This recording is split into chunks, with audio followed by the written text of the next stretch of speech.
ओम या श्री स्वयं सुकृतिनां भवने स्वलक्ष्मी पापात्मनां कृतिदयां हृदये सुबुद्धि श्रद्धा सदां कुलजना प्रभव सलज्जा तां त्वां नतास्म परिपालय देवी विश्वं सर्वमंगल मांगल्ये शिवे सर्वार्थ साधिके शरण्ये त्र्यंबके गौरी नारायणी नमोस्तुते। नमस्कार, स्वागत है आपका आचार्य वाणी में। मैं आचार्य डॉक्टर विक्रमादित्य आपके साथ हूँ। आज का विषय हमारा है सिंह राशि। सिंह राशि वालों के लिए दिसंबर का आरंभ काल ग्रहों का किस प्रकार का योग बना रहा है। देखिए, सिंह राशि वालों, आपकी राशि के स्वामी सूर्य हैं और विशेष तौर पर इन दोनों सूर्य का संबंध जिस प्रकार से बृहस्पति के साथ बना हुआ है वो समसप्तक योग बना रखा है सूर्य ने आपकी राशि के स्वामी चतुर्थ भाव में बैठकर। और ये समसप्तक योग सूर्य के साथ संसार के लिए थोड़ा सा भारी होता है, अशांति को फैलाने वाला होता है। अकेले सूर्य के साथ ही नहीं बृहस्पति के साथ चंद्रमा और खासतौर पे ग्रह नक्षत्रों को देखें तो मंगल और शुक्र का भी समसप्तक योग बन रहा है। साथ साथ मंगल और शनि का तो षडाष्टक योग बन रहा है। इन दोनों संसार के दृष्टिकोण से तो बड़े विचित्र प्रकार के ग्रह चल रहे हैं और ये कहीं ना कहीं अशांति को, आतंकवाद को, विप्लव को बढ़ाते दिखाई दे रहे हैं, तनाव को बढ़ाते दिखाई दे रहे हैं। उसका प्रभाव आप पूरे विश्व में देख ही रहे हैं। और जिनको लग रहा है शांति की तरफ जा रहा है तो शांति वांति कुछ नहीं होने वाली, ये साफ साफ दिखाई देता है। और ऐसे में तो विश्व में कहीं ना कहीं और भयावह युद्ध की स्थिति, अब अशांति की स्थिति और ज़्यादा बन सकती है। लेकिन आपके दृष्टिकोण से समझे, हम यहाँ नक्षत्र में आपके बारे में बात कर रहे हैं, सिंह राशि वालों के लिए बात कर रहे हैं। आपके लिए ग्रह नक्षत्र बड़े महत्वपूर्ण रहेंगे इस समय। कई ऐसे योग बनने वाले हैं जिसमें एक छोटा सा कर्म आपको लाभ के योग बना देगा, आपके लिए बहुत सुंदर। शास्त्र इसका प्रमाणित करते हैं। हम वैदिक ज्योतिष के दृष्टिकोण से आपके समक्ष ये समस्त ग्रहों सिद्धांतों को आप रखते हैं। महालक्ष्मी की इच्छा प्राप्ति की, महालक्ष्मी को प्राप्त करने की इच्छा सब में होती है और कई बार महालक्ष्मी घर से पलायन भी कर जाती हैं, जीवन से पलायन कर जाती हैं। एक बार इंद्र के साथ भी ये घटना घटी और इन दिनों खासतौर पर दिसंबर के आरंभ काल में एक योग बनने वाला है कि इंद्र के साथ जब ये घटना घटी कि इंद्र श्रीविहीन हो गए, स्वर्ग श्रीविहीन हो गया। वो तो लोग भूल चुके हैं इन कथाओं को जो हम यहाँ पर उन उपायों के माध्यम से आपके समक्ष रखते हैं। हम टोटके नहीं बता रहे हैं, हम प्रत्यक्ष उपाय बताने का प्रयास करते हैं। आज की तारीख में तो सोशल मीडिया भर गया है ऐसे विचित्र लोगों के साथ जो ऐसे बेसिर पैर की बात बताते हैं कि जिनका कोई औचित्य नहीं है। जैसे भी कुछ दिन पहले एक बड़ा विचित्र स्थिति उत्पन्न हुई, दिवाली के टाइम पर महालक्ष्मी की आरती ना करो। ऐसे मूर्ख लोग जो बात करते हैं, जिनको ना शास्त्र का ज्ञान, ना विशेष तौर पर कोई और कैसे ऐसे कोट पैंट पहनकर, अंग्रेजियत पहनकर खड़े होकर जो उल्टे सीधे कार्य करते हैं, उनको शास्त्र में क्या शास्त्र का ज्ञान है और वो विशेष तौर पर इस बात को रखते हैं। तो कोशिश ये करें, शास्त्र को समझने का प्रयास करें। पुराण इत्यादि जो है वो कहीं कपोल कल्पित नहीं है और ये हम आपको खास तौर पर बताने वाले हैं आज इस कार्यक्रम के माध्यम से। तो सिंह राशि वालों, समझ लो आपके लिए ग्रह नक्षत्र क्या करने वाले हैं। बहुत सुंदर ग्रह आपके लिए बनने वाले हैं कई मामलों में। यदि आप उनको सूत्र रूप समझ लोगे तो आपके लिए बहुत कल्याणकारी योग बन सकता है। मंगल भी वक्री होने वाले हैं साथ साथ, और मंगल आपके लिए एक राजयोग बनाने वाले हैं इन दिनों। शुक्र के साथ संबंध स्थापित होगा तो ये आपके लिए विजय का योग भी बना सकते हैं। तो बाकी सब लोगों के लिए ग्रह कैसा हो, लेकिन सिंह राशि वालों के लिए आपके लिए एक नई हिम्मत को जगाने का योग ये बनता दिखाई दे रहा है। आप सिलसिलेवार तरीके से समझ लें। 1 तारीख यदि हम बात करें, रविवार का अवसर है, उस दिन अमावस्या तिथि है और साथ साथ ग्रह नक्षत्रों के दृष्टिकोण से योग जो बन रहे हैं वो आपके लिए चतुर्थ भाव में बैठा हुआ चंद्रमा बृहस्पति से दृष्ट होकर जो बैठा हुआ है, ये आप सामने बैठकर बिल्कुल ये आपके लिए गजकेसरी योग निर्माण कर रहा है, राजयोग का निर्माण कर रहा है और ये आपके लिए खासतौर पे लाभ की स्थिति को उत्पन्न करता दिखाई दे रहा है। बस थोड़ी सी सावधानी से कार्य करना है कि आपको खासतौर पर बहुत सोच समझ कर विचार देना है, जल्दबाजी नहीं करनी है। आप बहुत जल्दी कार्यों को करने की चाहते हैं, सब धीरे धीरे रे मना धीरे सब कुछ होए, धीरे धीरे सब कार्य होता है और आपके लिए समय आया है। हर रोज़ समय परिवर्तन की तरफ जाता है, लेकिन ये 2 दिन आपके लिए बड़े सुंदर रूप बन के आए हैं। अमावस्या है, सूर्य चंद्रमा एक साथ युक्त होकर आपकी राशि के दृष्टिकोण से जहाँ बैठे हुए हैं वो पितरों के निमित्त आवश्यक तर्पण इत्यादि कार्य करें। पितरों के निमित्त भोजन ब्राह्मणों को खिलाएं, गऊ को खिलाएं, इससे उनकी तृप्ति होगी और आपके लिए ग्रह नक्षत्र लाभ के रास्ते खोल देंगे। 2 तारीख की हम बात करें तो सोमवार का अवसर है, मार्गशीर्ष महीने में प्रतिपदा तिथि है और ग्रह परिवर्तन की तरफ जा रहे हैं और ये परिवर्तन आपके लिए विजय के रास्ते बना रहे हैं। जो आपने मेहनत करी है वो आपके लिए विजय के रास्ते बनाते दिखाई दे रहे हैं और ऐसा दिख रहा है कि आपके लिए कामों में जो टांग अड़ाने का प्रयास करेगा वो अपना नुकसान करा लेगा। दिन आपके लिए बहुत अच्छा है। सुबह आप जिसमें भी मेहनत डालेंगे, शाम तक बहुत सारे लोग जो आपके अगेंस्ट खड़े थे वो भी कहीं ना कहीं क्षय तक की तरफ जाते दिखाई देंगे। चिंता ना करें। सुबह सुबह बस एक बात का ध्यान रखें, आपके ग्रह नक्षत्रों के दृष्टिकोण से थोड़ा मंगल कमज़ोर है, उनको ताकत देने का आपको प्रयास करना चाहिए। हनुमान जी का स्तवन करें तो अच्छा रहेगा। 3 तारीख मंगलवार का ही अवसर है। हनुमान जी का स्तवन करना आपके लिए अच्छा रहेगा, क्योंकि धनु में चले गए हैं आपकी राशि के दृष्टिकोण से। पंचम भाव में चंद्रमा बहुत सुंदर चले गए हैं आपके लिए। चिंता ना करें और बस थोड़ा हिम्मत करेंगे ना तो बस रास्ता बन सकता है आपके लिए बहुत सुंदर। एक बात और ध्यान रखिएगा, 2 और 3 तारीख को ज्येष्ठ और मूल नक्षत्र हैं। इन नक्षत्रों में जन्म लेने वाले जो भी जातक हैं इस दिन ले रहे हैं तो उनकी मूल शांति करा लीजिएगा। और पहले यदि आप इन्हीं नक्षत्रों में जन्म लिया है आपने, ज्येष्ठा या मूल गणमूल के अंतर्गत आते हैं, तो आपको ध्यान रखना चाहिए मूल शांति अवश्य करा लेनी चाहिए। जरूरी नहीं है कि जन्म के समय करा लें, जन्म के समय करा लेनी चाहिए तो सबसे श्रेष्ठ है। नहीं करा पाए हैं आपके माता पिता तो अब आप करा लीजिए, नहीं तो क्या होगा, जीवन पर्यंत कुछ ना कुछ रुकावटें आपको परेशान करती रहेंगी। 4 तारीख बुधवार का अवसर, तृतीया तिथि है और इस दिन परिवर्तन का योग बनता दिखाई दे रहा है। और ये परिवर्तन आपके लिए जो है ये महत्वपूर्ण समय है आपके लिए, इसलिए बहुत लंबा इंतजार की जरूरत नहीं है, तुरंत कार्य करने की ज़रूरत है। तुरंत कार्य करके आप जिस चीज़ में विचार कर रहे हैं, कल करेंगे परसों करेंगे, ये समय है उसका लाभ ले लीजिए, उसमें कहीं कोताही ना बरतें। श्री गणेश का नाम लें, ओम गणेशाय नमः, इस मंत्र का जप करें और कार्यों को पदार्पण करें, सुंदर आपके लिए अच्छा रहेगा। 5 तारीख बृहस्पतिवार का अवसर, ग्रह परिवर्तन की तरफ चले गए और ये परिवर्तन आपके लिए विजय तो दे रहे हैं लेकिन साथ साथ थोड़ा सा स्वास्थ्य के मामले में थोड़ा परेशानी भी दे रहे हैं। साथ साथ लाभ की स्थिति बनाएंगे लेकिन कहीं ना कहीं थोड़ा सा स्वास्थ्य के मामले में ध्यान रखते हुए कार्य करने की ज़रूरत है आपको। ऐसे में थोड़ा सा इम्यूनिटी को स्ट्रॉन्ग करें, आंवले का सेवन करें, थोड़ा केसर का सेवन करें, पीला तिलक लगाएं, हल्दी का सेवन करें, ये आपके लिए अच्छा रहेगा। बृहस्पति थोड़े से वक्री स्थिति में है और जहाँ देख रहे हैं वो कहीं ना कहीं थोड़ा सा आपको कई मामलों में कमज़ोर करते दिखाई दे रहे हैं, तो ये सब चीज़ें जो उपाय बताए हैं इनको करने से लाभ होगा आपके लिए। 6 तारीख शुक्रवार का अवसर, पंचमी तिथि है इस दिन और ये पंचमी बेहद खास है। हमने कार्यक्रम के आरंभ में आपको थोड़ा सा सारांश दिया था, उस सारांश को समझें कि ये जो कथाएँ लोप हो चुकी हैं, विज्ञान जो है हम भूल चुके हैं, ये ऐसा विज्ञान है कि जो आपके विश्वास को जगाकर लाभ दे सकता है। श्री पंचमी है, शायद लोगों को पता ही नहीं श्री पंचमी कब होती है। ये मार्गशीर्ष मास के शुक्ल पक्ष की पंचमी को श्री पंचमी कहा जाता है। पंचमी का संबंध आमतौर पर सरस्वती के साथ जोड़ देते हैं लोग, लेकिन पंचमी महालक्ष्मी का भी साथ साथ दिन माना जाता है। शास्त्र में अद्भुत कथा है इस दिन। इसी दिन राम का भगवान का विवाह जानकी जी के साथ हुआ था। बहुत सुंदर तिथि है और इंद्र ने जैसे व्रत किया जब वो श्रीवीर हो गया। कथा क्या है वो भी बड़ी इंटरेस्टिंग कथा है, बड़ी रोचक कथा है, लोग समझनी चाहिए। लोग समझेंगे तो एक पुराण के अंदर जो वर्णित है कपोल कल्पित नहीं है। जैसे बाहर के विदेशी राइटर्स जो होते थे, जिन्होंने टॉल्स्टॉय इत्यादि जितने भी लोग हुए, उन्होंने सब कपोल कल्पित लोगों को भ्रमित करने के लिए बहुत सारे सारांश उपस्थित किए उनको समझाने के लिए। लेकिन शास्त्र में, भारतीय संस्कृति में जो घटा, जो जीवन में घटा, किसी के जीवन में घटा, उसको वैसे ही उपस्थित किया और वो इतिहास है। इतिहास में दर्ज है कि किस प्रकार से, ऐसा नहीं कि विश्वास कर लो ठीक हो ना, ये होता है। तो ये सिद्धांत समझो, पहले समझो, उसके बारे में बात कर लेते हैं। तो श्री पंचमी की अद्भुत कथा है और इस बार तो श्री पंचमी बहुत सुंदर शुक्रवार के दिन पड़ रही है। श्री पंचमी मार्गशीर्ष मास के शुक्ल पक्ष की पंचमी को पड़ने वाली जो तिथि होती है उसको पंचमी कहा जाता है, श्री पंचमी कहा जाता है। और श्री पंचमी महालक्ष्मी को प्रसन्न करने का अद्भुत दिवस है। कहा जाता है कि इस संसार में महालक्ष्मी की आवश्यकता किसको नहीं है।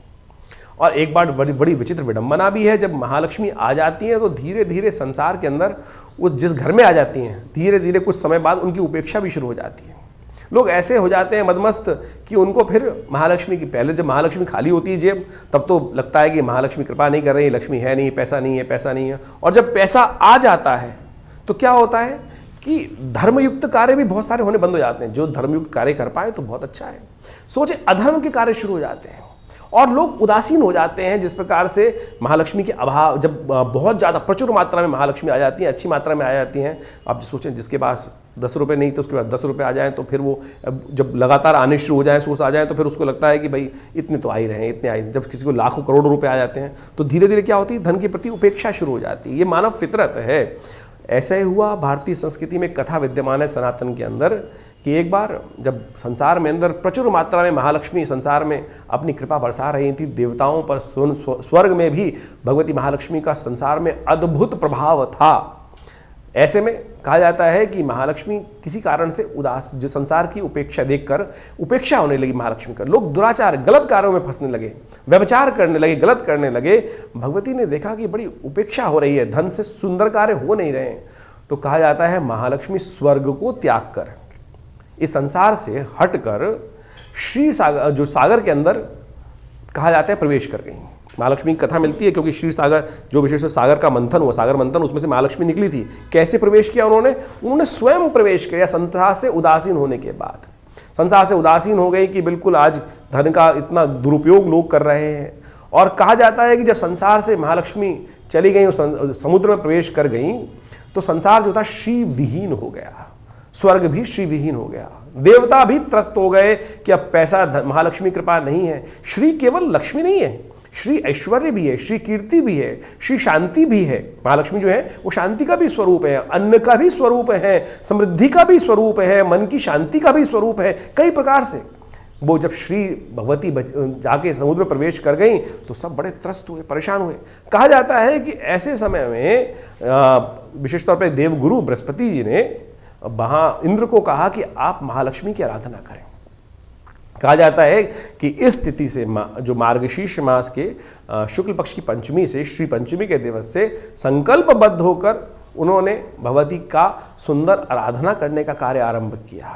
और भगवती के सुंदर आराधना के लिए उनके महालक्ष्मी के जो मंत्र हैं शास्त्र में जो अद्भुत रूप से विद्यमान है। एक मंत्र आपको बताता हूं जो देवताओं के द्वारा ही कहा गया है, उनकी स्तुति के अंदर जो देवी सूक्त के अंदर पाठ आता है, या देवी सर्वभूतेषु लक्ष्मी रूपेण संस्था नमस्तस्यै नमस्तस्यै नमस्तस्यै नमो नमः। ये महालक्ष्मी का जो मंत्र है ये देवताओं ने कहा है। देवी विशेष तौर पर दुर्गा सप्तशती यदि आप पढ़ेंगे तो उसके अंदर पंचम अध्याय में देवताओं के द्वारा जब भगवती की स्तुति की गई है तो उसके अंदर ये मंत्र आया है, या देवी सर्वभूतेषु लक्ष्मी रूपेण संस्थिता नमस्तस्यै नमस्तस्यै नमस्तस्यै नमो नमः। और जब देवताओं ने महाराज इंद्र ने स्वयं प्रार्थना करी तो कहा जाता है कि बसंत पंचमी के दिन भी श्री पंचमी पड़ती है, उस दिन महालक्ष्मी की कृपा का सुंदर योग बना। और उस दिन कई शास्त्रों में ऐसा भी विद्यमान है कि जयंती के रूप में भी श्री पंचमी, लोग बसंत पंचमी को केवल सरस्वती पूजा करके ही निपटा लेते हैं, श्री पंचमी भी है उस दिन। और शास्त्र के अंदर कई कथाओं में विद्यमान है कि महालक्ष्मी का प्राकट्य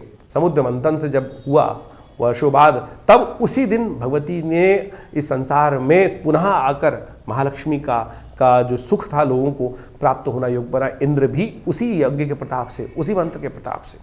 हमने देखा कि ऐसे में महालक्ष्मी को प्रसन्न करने के लिए ये मंत्र तो हमने बताया है, तो आप अवश्य करने का प्रयास करें। भगवती का एक मंत्र है, सर्वा बाधा विनिर्मुक्तो धनधान्य सुधान्विता मनुष्यो मत प्रसादेन भविष्यति न संशय। ये दुर्गा सप्तशती का स्वयं मंत्र है। भगवती स्वयं कह रही है इसके अंदर कि इस मंत्र का जो जप करते हैं, जो मेरा आराधना करते हैं, उनके जीवन में सुख समृद्धि संतान सब प्रकार के धन धान्य का ऐश्वर्य का प्राप्ति निश्चित हो जाती है, इसमें कोई संशय नहीं है। ये स्वयं भगवती के 12वें अध्याय में मुख से कहा गया मंत्र है। हमने ऐसा देखा कि विभिन्न प्रकार की समस्याओं को दूर करने के लिए श्री सूक्त के मंत्र हैं।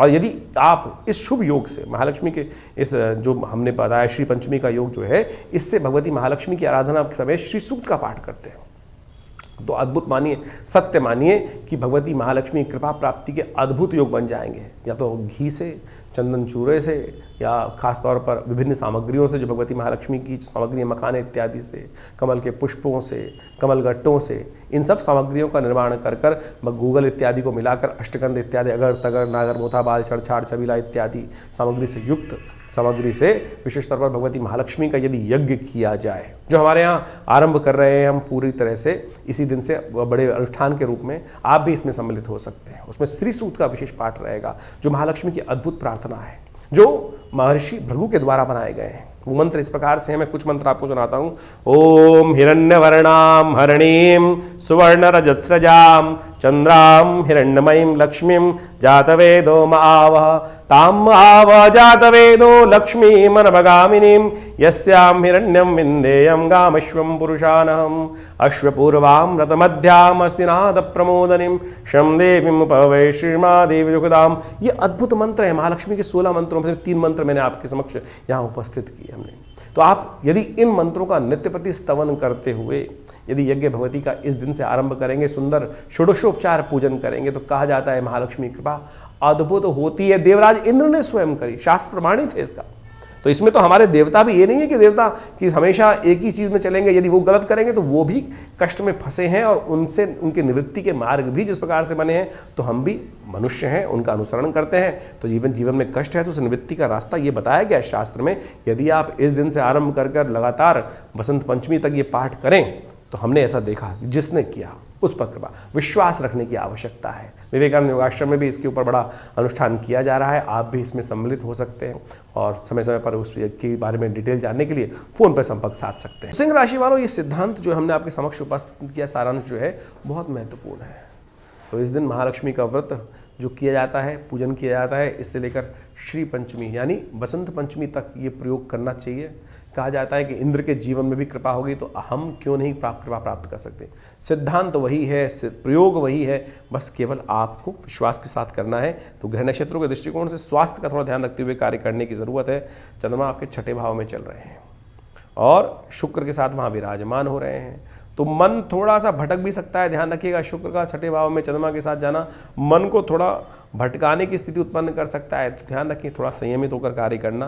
तो इस बात का, यदि बच्चों का ये राशि है और ऐसे सिंह राशि है उनकी, तो ध्यान रखना, थोड़ा नज़र बना के रखना। तो जवान बच्चे थोड़े से भटक भी जाते हैं कई बार, तो ध्यान रखने की ज़रूरत है। 7 तारीख शनिवार का अवसर, षष्ठी तिथि विद्यमान है और ये परिवर्तन का योग बन रहा है। ये नई उम्मीद जगा के दे रहा है आपको। थोड़े से जो आपने कार्य मेहनत करी है उनमें आपको लगा कि ये नहीं कर पाए, तो अब एक नई हिम्मत से ये ग्रह परिवर्तन की तरफ गए हैं, आपके लिए अच्छे रहेंगे। लेकिन मंगल वक्री होने जा रहा है इस दिन, और मंगल का वक्री होना सुबह 7:08 पर ये क्या प्रभाव करेगा, ये समझ लीजिए। तो सिंह राशि वालों, मंगल इन दिनों आपके नीच के होकर 12वें भाव में विराजमान है, लेकिन वक्री होने जा रहे हैं। ये एक रास्ता दे रहे हैं आपके लिए, बहुत महत्वपूर्ण रास्ता दे रहे हैं। वैसे तो शनि के साथ षडाष्टक योग बन रहा है, शुक्र के साथ इनका योग बन रहा है। षडाष्टक योग तो ठीक नहीं है, लेकिन जो योग ये बना रहे हैं शुक्र के साथ, ये आपके लिए विजय के योग बना सकते हैं। तो ऐसे में गरीब परित्यक्त जो लोग हैं उनकी सेवा करने का प्रयास करें। जितना दान करोगे इस वक्त उतना आपको मेवा मिलेगा। यानी आपके हाथ में दुर्योधन की तरह इस प्रकार का योग बना हुआ है इस वक्त आपके भाग्य में कि जितना किसी गरीब व्यक्ति की सेवा करोगे, दान करोगे, पुण्य करोगे, उतना कई गुना अधिक बनकर आपके लिए पुण्य जगाने का योग बन जाएगा और पुण्य कहीं ना कहीं सुख देने का रास्ता बनेगा। नहीं तो ये मंगल नेगेटिव है, वक्री जो है, कमज़ोर होकर बैठा हुआ है, तो उसको ठीक करने का समय आपको ये मिल रहा है। ध्यान रखते हुए कार्य कर लेंगे तो बहुत अच्छा आपके लिए बन सकता है योग। 8 तारीख के दिन रविवार का अवसर है, सप्तमी तिथि विद्यमान है और इस दिन भद्रा बन रही है सुबह 9:44 से लेकर करीब 8:30 बजे तक। नए कार्यों को आरंभ करने से बचना चाहिए। लेकिन ग्रह नक्षत्रों के दृष्टिकोण से आपके लिए उम्मीद अच्छी है, ग्रह नक्षत्र आपके लिए लाभ दे रहे हैं। थोड़ा सा मकान के संबंध में ध्यान रखने की ज़रूरत है। सूर्य इन दिनों जिस प्रकार का योग दे रहे हैं आपके लिए, वो विशेष तौर पर मकान के सुख में कहीं ना कहीं कुछ खर्चे बढ़ाते दिखाई दे रहे हैं। ऐसे में सूर्य को ठीक करने के लिए कुछ उपाय करें, घी का दान करें। ये पूरे महीने सूर्य यहाँ चल रहे हैं आपके लिए सुख वाले भाव में, मकान वाले, जमीन जायदाद वाले भाव में, अननेसेसरी कि वहाँ पर कुछ सुख में वंचित करने के योग दे सकते हैं। शास्त्र में इस दिन विशेष तौर पर कहा जाता है कि इस दिन सुगंधित द्रव्य डालकर, इत्र इत्यादि डालकर भगवान सूर्य को अर्घ्य देना चाहिए। इससे कई जो कष्ट है वो दूर हो जाते हैं। 9 तारीख का दिन सोमवार का अवसर, अष्टमी और नवमी का योग बना हुआ है, ग्रह परिवर्तन की तरफ जा रहे हैं और थोड़ा मनोमस्तिष्क में बंधन उत्पन्न करने के योग बना रहे हैं। हर चीज़ में थोड़ा नेगेटिव भाव मन में होता है, करूँ ना करूँ क्या स्थिति होगी। हर चीज़ में सिर्फ लगेगा ऐसे बंधा हुआ है, मनोमस्तिष्क बंधा हुआ है, ऐसे नक्षत्र दिखाई देंगे। नवमी शय है, नए कार्यों का आरंभ करने के लिए थोड़ा सा दिन नेगेटिव ही दिखाई देता है। नंदनी नवमी है, भगवती का पूजन करें। कहा जाता है कि माँ दुर्गा की उपासना से सब कष्ट दूर होने के योग बन जाते हैं। हो सके तो गौ पूजन भी करने का प्रयास करें। 10 तारीख मंगलवार, दशमी तिथि, सर्वार्थ सिद्ध योग बना हुआ है। नए कार्यों के लिए अच्छा मुहूर्त है, करीब 1:30 बजे तक ये मुहूर्त रहेगा। तो ऐसे में थोड़ा सा आप काम करें, मंगल को शक्ति देने के लिए हो सके तो हनुमान चालीसा का पाठ करें, हनुमान जी को चूरमे का भोग लगाएं, कृपा मिलेगी, लाभ मिलेगा। तो इस प्रकार से आपने ग्रहों का योगा योग किस प्रकार से आपकी कुंडली में बन रहा है, आपकी राशि के अनुसार से बन रहा है, वो आपने समझने का प्रयास किया। दिन पर दिन ग्रहों की परिस्थिति जो बदलती है, ग्रहों की स्थिति जो बदलती है, नक्षत्रों पे उनका योगा योग जिस प्रकार का बनता है और साथ साथ आपस में ग्रहों का परस्पर योग जो बनता है, उसके कारण से, उसके अनुसार से हमारे जीवन में उसका प्रभाव उत्पन्न होता है। इस दौरान दिसंबर के आरंभ काल के अंदर जिस प्रकार का ग्रह योग बन रहा है, दो प्रकार के समसप्तक योग बन रहे हैं। सूर्य और बृहस्पति आपस में एक दूसरे के समक्ष समसप्तक योग बना रहे हैं। साथ साथ बीच में जब शुक्र परिवर्तित हुए तो मंगल और शुक्र का भी समसप्तक योग बनकर तैयार हो गया। ये कहीं ना कहीं संसार में उठापटक करने के योग बनाता है। कहा जाता है कि मंगल और शुक्र जब आपस में किसी न किसी प्रकार का संबंध बनाएं या समसप्तक हो जाएं एक दूसरे से, तो कई प्रकार के विध्वंस भी संसार में उत्पन्न होने के योग बन जाते हैं। भूकंप इत्यादि, प्राकृतिक आपदाएं इत्यादि भी बनने के योग बन जाते हैं। और साथ साथ युद्ध की स्थिति आप देख ही रहे हैं किस प्रकार से भयावह स्थिति में आगे बढ़ती चली जा रही है। यदि ग्रहों की ओवरऑल दृष्टि को देखते हुए हम समझने का का प्रयास करें तो 12 दिसंबर के आसपास बुध भी जो विशेष तौर पर है वो उदय होने के योग बना रहे हैं और इसके कारण से विश्व में कई प्रकार के और उत्पात भी आरंभ होते दिखाई दे रहे हैं। देखिए इस प्रकार से, और मार्गशीर्ष का महीना चल रहा है, मार्गशीर्ष के महीने 5 शनिवार का योग भी बन गया जो विश्व में तनाव को ही उत्पन्न करने के योग देता है। विश्व में विश्व युद्ध के हालात कहीं ना कहीं बनते दिखाई दे रहे हैं। बहुत सारी गणनाओं के अनुसार से कई लोगों ने प्रेडिक्शन भी किया है कि दिसंबर के मध्यकाल के आगे जाकर विश्व में जिस प्रकार की मंगल शनि का टकराव, देखिए ग्रहों को योगायोग समझना चाहिए। ये कहीं ना कहीं आतंकवाद को बढ़ाता है, कहीं ना कहीं आपस के अंतर्द्वंद को उत्पन्न करने की स्थिति को उत्पन्न करता है। साथ साथ मार्केट के रुख को भी हमें समझने का प्रयास करना चाहिए। अभी हमने कुछ दिन पहले प्रेडिक्शन किया था कि जब ग्रहों की स्थिति बदलेगी तो मार्केट का रुख कहीं ना कहीं गिर सकता है और अभी हमने देखने को भी मिला। तो ऐसा ही योग अभी आने वाले समय में ग्रह योग का बनता दिखाई दे रहा है। तो आपकी राशि के अनुसार से आपको समझना चाहिए। देखिए राशि के विश्व के दृष्टिकोण से हम समझाते हैं, राशि के दृष्टिकोण से आपको दिखाने का प्रयास करते हैं तो 12 भाग में बांट देते हैं। लेकिन अच्छा यह है कि पूरी तरह से ग्रहों को विवेचना के साथ समझने का प्रयास किया जाए और ग्रह दृष्टिकोण से बहुत सारे अद्भुत योग भी बनते रहते हैं। ऐसा नहीं है कि विश्व में जब ग्रह स्थिति खराब चल रही हो तो सबका ही नुकसान होगा या सबका ही कहीं ना कहीं लाभ की अच्छे योग बनेंगे, सबके लाभ के योग बन जाएंगे। वो सारी परिस्थिति बनती है व्यक्ति कहाँ कौन से कर्म किस प्रकार से करके आया है। अवश्य में वो भोक्तव्यम कृतम कर्म शुभाशुभम जो शास्त्र में सूत्र समझाया गया है उसको हमें समझना चाहिए। इस दौरान कई प्रकार के सुंदर योग बनते हैं और उन सबको लाभ लेने के लिए हमें पुण्यों को बढ़ाने का प्रयास करना चाहिए। जितने बढ़िया हमारे जीवन में पुण्य होंगे ना उतने ज़्यादा जीवन में आगे बढ़ने के योग बन जाएंगे और कष्ट का समय आएगा तो वो पुण्य कहीं ना कहीं हमारी रक्षा करने, कहीं पुरानी कहावत है दिया लिया काम आ जाता है, पुण्य किया हुआ कहीं ना कहीं काम आ जाता है। जब विकट स्थिति उत्पन्न होती है तो बहुत सारे लोग कष्ट में फंस जाते हैं लेकिन कुछ लोग उनसे बाहर निकल के आ जाते हैं। कारण है केवल पुण्य। इसलिए यथासंभव जितना हो सके हमें अपने भी मनोमस्तिष्क से शुभ की तरफ, पुण्य कार्य कर्म की तरफ अपने आप को लगाने का प्रयास करना चाहिए। अब एक बात समझें, आपकी जीवन में कैसे समझें कि पुण्य है। एक आप कोई ऐसा टैंक तो है नहीं जैसे गाड़ी के अंदर मीटर लगा होता है कि फ्यूल कितना है आपकी गाड़ी के अंदर। तो यदि हम जीवन में कैसे समझें कि हमारे पुण्य बढ़ रहे हैं या कष्ट या कहीं ना कहीं पुण्यों का अकाउंट कम हो रहा है। जब जीवन में जो आनंद है, सुख है, वो कहीं ना कहीं कम होने लगे तब समझ लेना चाहिए कि कहीं ना कहीं पुण्यों का अकाउंट कम होता चला जा रहा है। देखिए पुण्य बढ़ते भी बहुत तेज हैं और घटते भी बहुत जल्दी से हैं। तो इस बात का ध्यान रखना चाहिए। हमें एक छोटी एक चींटी को भी मारा तो उसका भी कहीं ना कहीं जो पाप कृत्य है वो आपके अकाउंट में ऐड हो जाता है। तो वो प्रकृति है, कहीं भी छोटी सी छोटी घटना बड़ी सी बड़ी घटना को कहीं किसी के साथ कोई राग द्वेष नहीं रखती, बैलेंस होकर चलती है। तो इसलिए कोशिशें करें जब मन में शुभ करने का आया तो तत्काल ही कर देना चाहिए शुभ कार्य। कई बुरा करने का सोच रहे हैं तो उस पर विचार करने का प्रयास करना चाहिए। तो इसलिए हमारी भारतीय संस्कृति में जितने उत्सव समय समय पर मंगलवार, सोमवार, शनिवार, रविवार, ये सब उपाय, उसके बाद हर तिथि से लेकर अमावस्या, पूर्णिमा, अष्टमी, नवमी, चतुर्दशी, प्रतिपदा, पंचमी, ये सब प्रकार के योग जो आते हैं ना वो सब पुण्यों को कहीं ना कहीं कथा के साथ उन पुण्यों को जगाने का रास्ता हमारे शास्त्रों में बताया गया। जैसे हमने आज के इस कार्यक्रम के अंदर आपको बताया कि श्री पंचमी का सुंदर योग बन रहा है। श्री पंचमी विशेष तौर पर भगवती महालक्ष्मी को प्रसन्न करने के लिए योग बनती है। कहा जाता है कि देवताओं की, जैसे कथा आपने सुनी कि देवताओं के जीवन में भी कष्ट आ गया, भगवती महालक्ष्मी उनको त्याग कर समुद्र में प्रवेश कर गई। और जब मार्गशीर्ष के महीने में देवताओं ने देखा कि हम श्री विहीन हो चुके हैं, तब देवता इंद्र ने स्वयं भगवती महालक्ष्मी का यज्ञ किया, व्रत किया। और मार्गशीर्ष से आरंभ होकर जब तक वो बसंत पंचमी तक यज्ञ चल के भगवती बसंत पंचमी के दिन भगवती का सुंदर जिस प्रकार से उनका लाभ मिला, जीवन में कष्ट दूर होने के योग बने। तो ऐसा कहा जाता है कि अवश्य कहीं भी जो कर्म है, कर्म प्रधान विश्व रचि राखा। चाहे देवता है, चाहे पुण्य है, चाहे कोई भी कर्म प्रधान है। इसलिए कष्टों को निवृत्त करने के लिए, कष्ट से दुखी होने की जरूरत नहीं है, कष्ट से निवृत्ति के लिए शुभ कर्म करने की जरूरत है। चाहे वो प्रैक्टिकल कर लीजिए जैसे आप मेहनत करते हैं, या वो परमात्मा की आराधना कर लीजिए, मंत्र जप कर लीजिए, या विभिन्न उपाय जो लोग अंगूठी पहनते हैं, कई प्रकार की और चीज़ भी बताते हैं, वो सब कहीं ना कहीं उपाय हैं, लेकिन सत्य होना चाहिए, सही रूप में होना चाहिए। अब हमको समझ में ये नहीं आता है संसार की विचित्र विडंबना के अंदर सही मार्ग कौन सा है। आप किसी डॉक्टर के पास गए और डॉक्टर ने जाके दवाई लिखी, डॉक्टर ने तो एनालाइज करके बता दिया कि डॉक्टर दवाई ले लो। अब आप केमिस्ट के पास गए उस दवाई लेने के लिए, उसने वो नकली दवाई दे दी। तो वो नकली दवाई जो है वो काम तो करेगी नहीं, तो बीमारी ठीक होगी कैसे।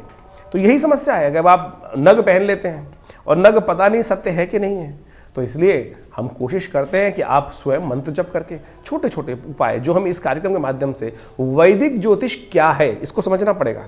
ज्योतिष की कई शास्त्र शाखाएं हैं, हम टोटकों में फंस गए, आजकल छोटे छोटे टोटकों में लग जाते हैं। कोई कुछ, आज की सोशल मीडिया का ज़माना है, सबके सब महाविद्वान बुद्धिजीवी इकट्ठे हो गए हैं और आपके सोशल मीडिया पे बैठकर ऐसी ऐसी भ्रांतियां लोगों के मनोमस्तिष्क में उत्पन्न कर देते हैं। अभी कुछ दिन पहले एक आरती के संबंध में ऐसी भ्रांति उत्पन्न करने का प्रयास किया कि देवताओं की जो हम आरती करते हैं, महालक्ष्मी की आरती नहीं करनी चाहिए। अरे भैया, आरती आरंभ है पूजा का, आरती स्वागत है महालक्ष्मी का। आरती विशेष तौर पर शास्त्र के अंदर जो षोडशोपचार, पंचोपचार, अनेक प्रकार की पूजाएं हैं, उसके अंदर एक अभिन्न अंग है। लेकिन तथाकथित तौर पर कुछ लोग ऐसी भ्रांति उत्पन्न करने का प्रयास करते हैं और बेचारे सीधे साधे जनता जो है वो भ्रमित हो जाती है। तो हम आपको तमाम चीज़ों को सही रूप से बताने का प्रयास कर रहे हैं। अभी हम बता रहे थे ना कि जो पत्थर पहनने का एक उपाय शुरू हो गया लोगों ने। दुनिया में इतने पत्थर बिके जा रहे हैं, इतने पत्थर बिके जा रहे हैं, इतने पत्थर तो निकलते भी नहीं होंगे। कभी किसी खान से कभी आपने देखा है कि बोरिया ट्रंक भर भर के पत्थर निकल रहे हैं? अरे विरले पत्थर निकलते हैं और विरले पत्थरों की कीमत जो होती है वो अरबों लाखों रुपए से ऊपर होती है। और आज पन्ने के नाम पे, मोती के नाम पे, हीरे के नाम पर और माणिक्यों के नाम पर जिस प्रकार से एक पुखराज इत्यादि के नाम पर धंधा शुरू हो गया है, मैं शब्द का उच्चारण कर रहा हूँ, बहुत दुखद है। तो आप कोशिश ये करें, उसके जो सरल उपाय हैं वो करने का प्रयास कीजिए।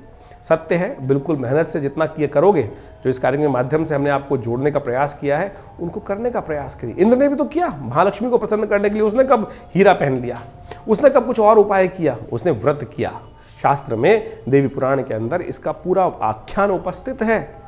मार्गशीर्ष महीने के पंचमी, शुक्ल पक्ष की पंचमी के दिन से इंद्र ने भगवश्री पंचमी के दिन भगवती महालक्ष्मी को प्रसन्न करने के लिए व्रत किया, श्री सूक्त का पाठ किया। वो जो है वो अद्भुत है, सत्य माने, और वो समस्त मनोग्रोथों को सिद्ध करने वाला है।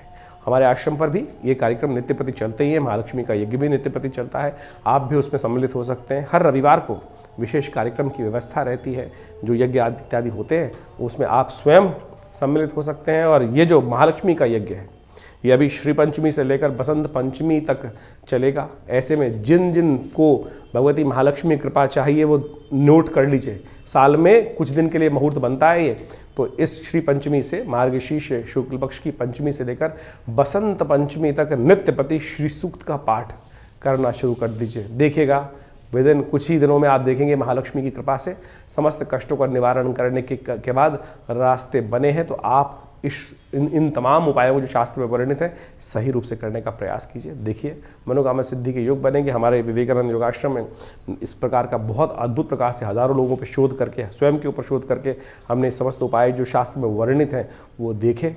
कृपा होती है, कष्ट दूर होते हैं, तो इन सबको करने का आप प्रयास करना चाहिए। जो भी आपके मन में प्रश्न चल रहे हो चिंता ना करें, हमने इस कार्यक्रम के माध्यम से बहुत सारी व्यवस्थाएं करी हैं। वैसे तो रविवार को हम स्वयं मिलते हैं विवेकानंद योगाश्रम दिल्ली में, खुद जमुना पार में जो आश्रम है विवेकानंद योगाश्रम में, यज्ञ के बाद हम बैठते हैं वहीं पर। आप जो भी प्रश्न करेंगे उनके निदान अवश्य, जो मानसिक मन में जो प्रश्न चल रहे हैं उनको निदान आप बिल्कुल निःशुल्क प्राप्त कर सकते हैं, बिल्कुल निःशुल्क। रविवार के दिन एक व्यवस्था है, लेकिन उसके बाद यदि चाहते हैं तो फिर अपॉइंटमेंट्स होती हैं, वो अपॉइंटमेंट लेकर आप मिल सकते हैं। एक और भ्रांति लोगों में चल रही है, बहुत सारे लोगों का हमारे पास कई बार फ़ोन आता है कि किसी व्यक्ति से उनकी बात हुई और उसने मेरे नाम से, हमारे नाम से आपसे बात करने का प्रयास किया, या किसी प्रकार का कोई शुल्क, हमारी अपॉइंटमेंट फ़ीस जरूर होती है, वो आप अपॉइंटमेंट फ़ीस हमारे जो नंबर्स आपके सामने स्क्रीन पे चल रहे हैं उन्हीं पर बात करके ले सकते हैं। लेकिन इसके अलावा यदि कोई हमसे, हमारे नाम से आपसे बात कर रहा है तो हम उसकी जिम्मेदारी नहीं ले सकते हैं। तो इसलिए इतना आपको ध्यान रखना पड़ेगा। बहुत सारे लोग आज समाज में हैं जो कई प्रकार से फ्रॉड करने का प्रयास कर रहे हैं। हम आपको अवगत कराने का इस चैनल के, अपने चैनल के माध्यम से आपको समक्ष रख रहे हैं। दिल्ली में विवेकानंद योगाश्रम हमारा एक ही आश्रम है दिल्ली में, या फिर तो इसलिए इसके अलावा भारत में कोई हमारा आश्रम नहीं है। बहुत सारे लोग हमारे अलग अलग नाम से, बहुत सा कई बार हमारे को सपना आते हैं मैसेजेस कि हमने यहाँ पर वहाँ पर कई प्रकार की जगहों पे, लेकिन हमारा कहीं कोई और आश्रम नहीं है। दिल्ली में ही विवेकानंद योगाश्रम है जमुना पार में। आप किसी भी समस्या का निदान चाहें तो आश्रम पर आकर स्वयं मिल सकते हैं। और हमारे आश्रम की तरफ से कोई शुल्क किसी प्रकार का, हाँ कंसल्टेंसी शुल्क जरूर होता है, क्योंकि जन्मपत्री इत्यादि जो दिखनी है उसका शुल्क आश्रम की तरफ से रखा गया है। वो आप इन फ़ोन नंबर्स पे मांग कर आप व्यवस्था समझ सकते हैं और सादर विभिन्न कार्यक्रमों में आश्रम में आप आमंत्रित हैं। आइए विवेकानंद योगाश्रम में यज्ञ में भाग लें, माँ भगवती का सुंदर दर्शन करें। एक बहुत बड़ा हॉस्पिटल है योग प्राकृतिक चिकित्सा आयुर्वेद का जो हम चलाते हैं, 100 बेड का हॉस्पिटल है। बहुत सारे लोग आके उसमें अद्भुत प्रकार से स्वास्थ्य का लाभ भी ले रहे हैं। आप भी जुड़ सकते हैं हमारे साथ। धन्यवाद, नमस्कार।